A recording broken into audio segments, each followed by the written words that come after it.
この番組はご覧のスポンサーの提供でお送りします。皆さんこんにちは。学校教育がトロンを軽視する理由は意外と単純です。まずトロン教育から得られる利点について考えてみましょう。첫째, 자신의 의견을 논리적으로 주장하는 법을 배웁니다. 둘째, 상대방의 의견에서 모순점을 찾고 설득하는 법을 배우죠. 이를 통해서 감정적으로 문제를 해결하는 게 아니라 이성적으로 문제를 해결하는 법을 배웁니다. 이걸 듣기만 해도 현대사회에서 가장 쓸데있는 능력이란 걸 알 수 있죠. 하지만 우리가 간과한 것이 있습니다. 현대 교육의 목적은 훌륭한 노동자를 키우는 것이지 인생에 도움이 되는 걸 가르쳐주는 데가 아니에요. 이거는 저보다 여러분이 더 잘 알 거예요. 학교에서 배우는 과목들은 아이들에게 사회교육을 가르치기 위한 수단에 불과하니까 말이죠. 실제로 이게 저에게 도움이 되지도 않고요. 기초적인 것 외에는 특정한 분야에서만 쓰입니다. 물론 그것도 졸업과 동시에 여러분 머릿속에서 삭제돼요. 그럼 여러분은 여기서 의문이 드실 겁니다. 학교에서 왜 쓸데없는 걸 가르치는 건가요? 토론 교육이 더 쓸모있는 거 아닌가요? 라고 말이죠. 그 이유는 간단해요. 학교에서 하는 교육은 아이들이 나중에 사회에 나갔을 때 회사에 잘 적응할 수 있도록 하는 교육이기 때문이에요. 이 국가라는 건 말이죠. 거대한 회사와 같습니다.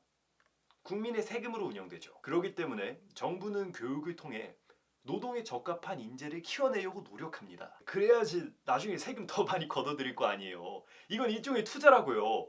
실제 회사 생활은 학교 생활과 비슷합니다. 이게 비유를 하자면 학교에서 선생님 수업을 듣고 시험을 보는 반면 회사에서는 상사에게 업무 지시를 듣고 프로젝트를 수행합니다. 이렇게 현대 교육을 통해서 간접적으로 학생들은 회사가 돌아가는 메커니즘을 알게 되는 거죠. 그러기에 시험 문제도 항상 답이 정해져 있고 암기 위주이며 어마어마한 논리력을 요구합니다. 그렇다고 학교에서 배우는 게 쓸모없다는 게 절대 아니에요. 수학 같은 경우에는 추리력, 논리력을 키워서 업무 효율을 높입니다. 과학이나 역사 같은 과목은 주어진 전제를 기반으로 분석하는 능력이 키워지죠. 한마디로 이런 과목은 여러분이 사회에 나가기 전에 업무 능력을 향상시켜주는 매개체입니다. 물론 이런 교육이 학생들의 창의성을 억압한다는 의견도 있습니다.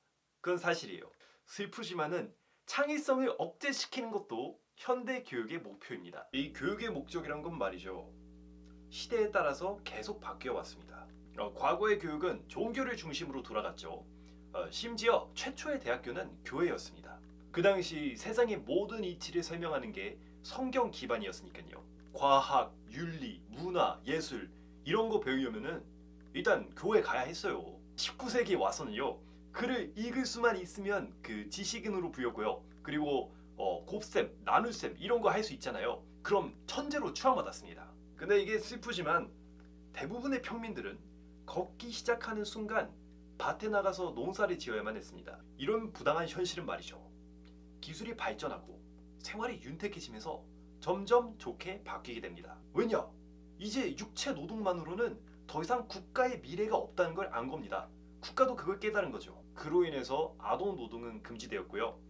교육의 기회는 점점점 확대되었습니다. 학교라는 공간은 귀족들의 사교 클럽에서 일반인들을 계몽시키기 위한 공간으로 바뀌었습니다. 바로 표면적으로는 사회성, 전문 지식을 가르치는 기관, 하지만 궁극적으로는 훌륭한 노동자를 양성하기 위한 기관으로 바뀐 거죠. 한마디로 엘리트층의 사교, 학식을 나누던 공간이 일반인들에게도 확대된 겁니다. 결국 시대가 바뀌면서 교육의 목적도 바뀌게 된 거죠. 종교에서 사교, 사교에서 노동으로 바뀌게 된 겁니다. 두뇌 회전이 빠르신 분들은 아실 거예요. 이 교육이란 것은 말이죠. 사회 수요에 따라서 계속해서 바뀝니다. 그러니까 현재 학교에서 창의적 교육이나 토론 교육을 등한시하는 것도 너무나도 당연한 거죠.